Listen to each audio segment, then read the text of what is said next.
Ladies and gentlemen, welcome to Destiny. I'm Death from Above.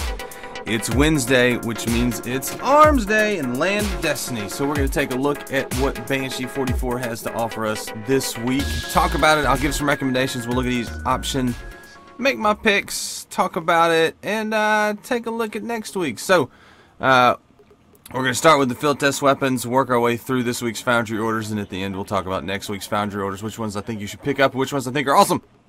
So if you like that idea, let's do it. So starting off, we'll look at the field test weapons, like I said. I do have some Armsday packages to look at too, or some gunsmith packages, leveled those up. So this week for field test weapons, he's got the Omolon Test FR1 fusion rifle.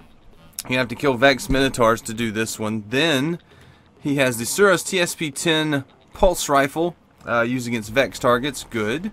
Suros TSP-10 again to use against Hive targets, not too bad. Hakke Test-A sniper rifle used against Cabal Centurions. This is my least favorite field test weapon. I hate this with a passion.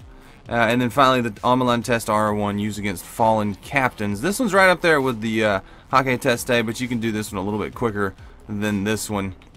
So I recommend doing this one on Venus in the Citadel. Along with this one, you can do the Vex Minotaurs and Vex targets there, because the Minotaurs spawn over in that cave on the bottom right.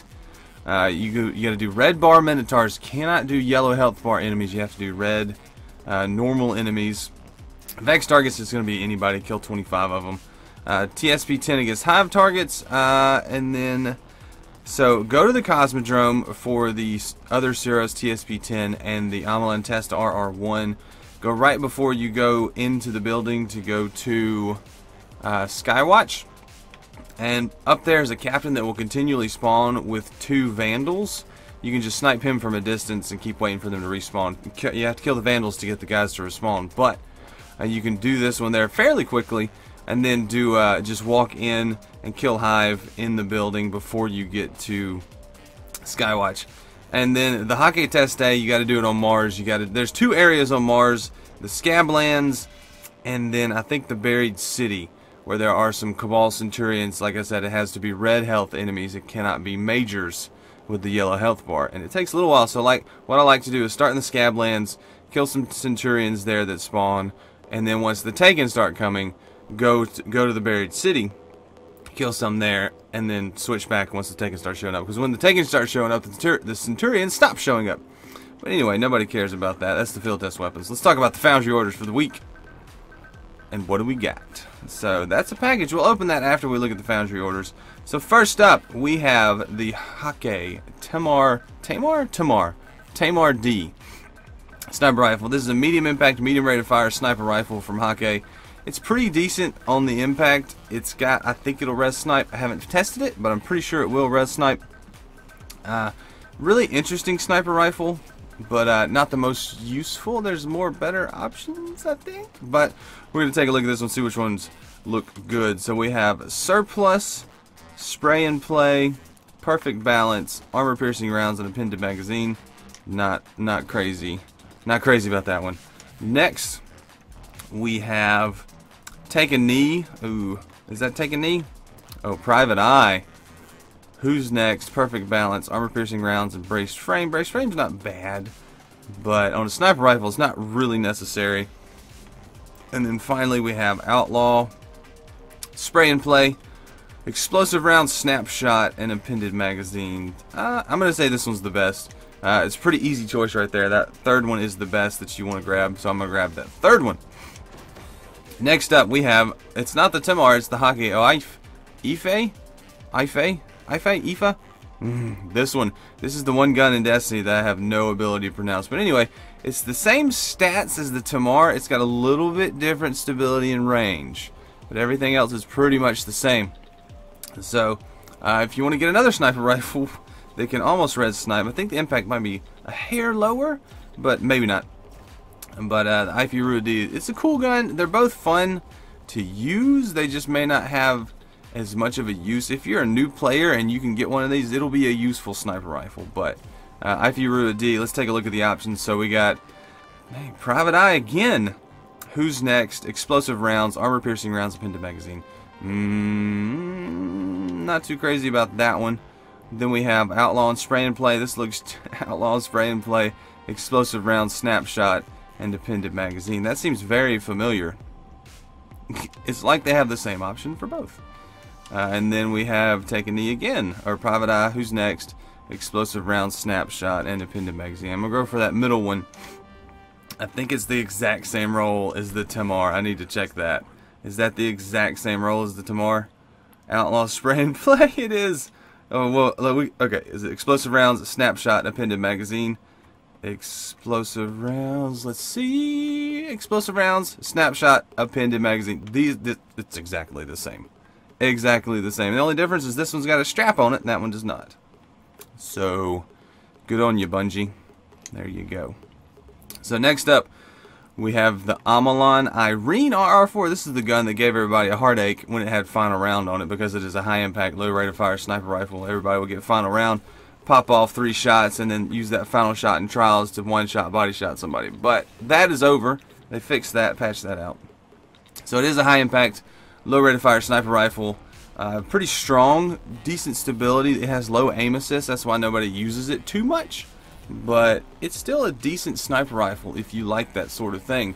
So let's take a look at the options and we'll talk about it. So first up, we have, looks like life support, which is not actually a very bad perk. Life support, Firefly, quick draw, casket mag, and last resort. Not too bad. I like quick draw. Aquila highlights long distance enemy targets at optimal combat range. I don't know what that sight looks like. Firefly, quick draw, casket mag, last resort, life support. That's not too bad. Don't sleep on that one. Not too bad. Not too bad. Next up, we have unflinching and triple tap, single point sling, rifled barrel, and underdog. That's not bad either. I like unflinching on a sniper rifle as long as it's working. I can never tell if it's working. And then finally, we have life support, triple tap, single point sling, reinforced barrel, last resort. I don't like triple tap on a sniper rifle just because I'm not that good. I'm just not that good, man. So I think the first option, or the unflinching, I just don't like triple tap. Yeah, I'm gonna grab the first one. I like it. Firefly, life support. That'll be pretty good on a sniper. So I'm gonna pick up that first one. All right, guys, take your bets. What are we gonna have in the old gunsmith package? Hopefully it's something I can grab, not something that's gonna fill up my inventory. And an Uzume RR4. So that's the low impact Omolon sniper rifle. It's got unflinching. Oh, Firefly, high caliber rounds, oiled frames, shoot to loot, unflinching. Not too bad. Not too bad. I would prefer something different in the middle, but Firefly, unflinching is not bad at all. So let's move along to my Warlock, and we'll grab the other 2 Foundry orders and talk about them. Alright, we're on my Warlock. We're going to take a look at the other 2. We have an auto rifle and a shotgun to look at. So, we'll look at the shotgun first because I want to talk about it. It's begun to grow on me. This is the Ginga Kogo D. This is a medium to high impact, kind of mid impact shotgun with not a lot of range. But if you get the right rolls on it, the mag size is 3. If you get the right rolls on it, it can be very strong. I've got one with final round and feeding frenzy, and I really want one that has final round, feeding frenzy, and rifled barrel. So I might hold on to this unless I can find something amazing. That middle one looks pretty good, but since it's such a small mag, you really need a fast reload perk on it and something with a lot of punch. So let's take a look and see what we got. We have surrounded, relentless tracker, flared magwell, fitted stock, and rifled barrel. There's rifled barrel, but I don't like Relentless Tracker. Surrounded's not bad, but Relentless Tracker I don't like. So Rifled Barrel's there, but the other ones are not. Next up we have, see, Crowd Control, Rangefinder's not bad. Flared Magwell, Perfect Balance, Rifled Barrel. That's really not bad. That would be a pretty strong, pretty distanced gun. I can't sleep on that one. I might have to grab that one. But it doesn't have the reload, so you're gonna be stretching it when you come to that reload. And then finally we have surrounded, relentless tracker, flared magwell, perfect balance, and oiled frame. So no, pass on that one. So I definitely recommend the middle one. Definitely recommend the middle one if you're gonna pick up one of these. That's actually very, very good. The only thing that is bad on that is that it doesn't have good reload. So put you some shotgun loader gloves on, and hopefully you can do something about that reload. But everything else on that gun's really good. It's going to have good range, good damage. Problem is the 3-round mag and the slow reload. So pick that one up. I'm going to hold on to it. Let me know in the comments if you think I should pick this one up or wait until I get my perfect final round Feeding Frenzy rifle bearer version. Let me know if I should wait or grab this one. I look forward to your letters. Alright, so let's grab the other one, which is the Hakke Zarinaea-D. This is a medium impact, medium rate of fire auto rifle from Hakke that kind of is slower than the Arminius, but faster than the low impacts like the ARI-45. So it's a pretty strong gun depending on what you get on it. I got one with focus fire already that I've used for a while, and it's pretty strong, so look out for that one. But we're going to take a look at this week's options and see what we got. So we got persistence, hot swap, high caliber rounds, fitted stock, and brace frame. Brace frame, persistence, hot swap, not bad. Hot swap may be lost on a primary though, because you're not going to be switching to it to fire it. You're just going to have it. So I don't know. Brace frame's interesting. Persistence, a lot of stability going on right there, but the hot swap's kind of lost. Against the stability. Next up we have Rodeo, Relentless Tracker, high caliber round, speed reload, and rifle and barrel. I'm not a fan of Rodeo, and Relentless Tracker's just not something I even use. And then finally we have, oh, there you go, Army of One, counterbalance, single point sling, speed reload, and brace frame. So there's your stability god roll with Army of One on it. So I want to know what you think about this one too, guys. Do you want me to pick the third one up? I definitely recommend, if you don't have one, this is the option to pick. But I've got a few, and I want to make sure I get, like, from now on, if I really like a gun, I want to make sure I get the very best roll. So recommend you pick up that third one for sure. That's the best option. But what do you think about this first one? And do you think I should hold on to it and wait for something better? This is the best option. I don't know that it's a god roll, but it's the best option this week. It's a solid option. So if you need a good auto rifle, pick this one up. But let me know in the comments what you think about this one, if you think I should wait or grab another one. So those are the options for the week. I didn't pick up the last two, but I definitely gave you my recommendations. And let's look at Foundry orders for next week and talk about what's coming. So we've got the Hakke Zarinaea-D again. We just talked about that. Medium impact, medium rate of fire auto rifle from Hakke.